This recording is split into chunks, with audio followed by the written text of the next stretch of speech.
আমি বলবো যে জনাব তারেক রহমান একজন জুলাই যোদ্ধা, যিনি স্পষ্ট করে আমাদেরকে নির্দেশনা দিয়েছেন, সামনে থেকে হোক, পিছনে থেকে হোক, কুপন থেকে হোক, বিএনপির আপনারা যারা আছেন ওই ছেলেদেরকে সহযোগিতা করেন। আমরা 1 তারিখ নোটিশ পাই, ভাগাভাগি করেন, স্থানীয়ভাবে কিছু থাকেন, আর ছেলেদেরকে নিয়ে যারা ঢাকা যেতে চায় তাদেরকে পাঠিয়ে দিয়ে তাদেরকে সহযোগিতা করেন। আমরা সেই কাজটিই করেছি। সেখানে হয়তো আমাদের কাউকে রাস্তায় দেখেছেন, আর আমরা ছিলাম যারা ঢাকায়, আমাদেরকে আপনারা দেখেন নাই, কিন্তু আমরা ছিলাম সেই যুদ্ধেই লিপ্ত রাজনীতি। আমাদের কথা একটাই, আমাদের নেতা জনাব তারেক রহমান এদেশের প্রধানমন্ত্রী সংসদে বলেছেন, জুলাই বাস্তবায়ন অক্ষরে অক্ষরে করা হবে, এটা কোনো বিকল্প নাই।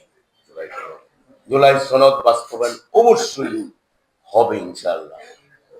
এই কথা বলে ভরসা রেখে বর্তমান রাষ্ট্রপ্রধান জনাব তারেক রহমানের উপর আস্থা রেখে আপনারা আপনাদের জায়গা থেকে কাজ করে যাবেন। শহীদ এবং যুদ্ধহতদের মূল্যায়ন আমরা অক্ষরে অক্ষরে পালন করতে চেষ্টা করবো ইনশাআল্লাহ। বাংলা কিউআর, যেখানে নগদ পেমেন্ট সেখানে।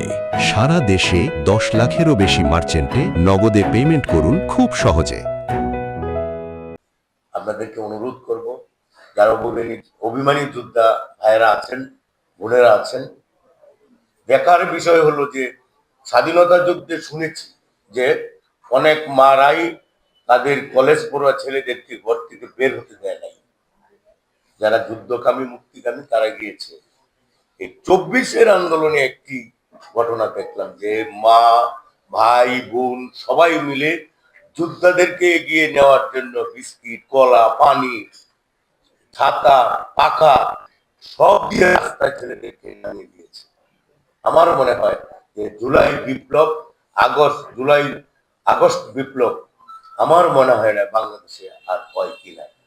আমি এই জন্যই মনে করি এই যুদ্ধটাকে অন্যদিকে প্রবাহিত না করে যেখানে থাকার কথা সেটার মূল্যায়ন, মর্যাদা সহকারে যেন আমরা লালন করি।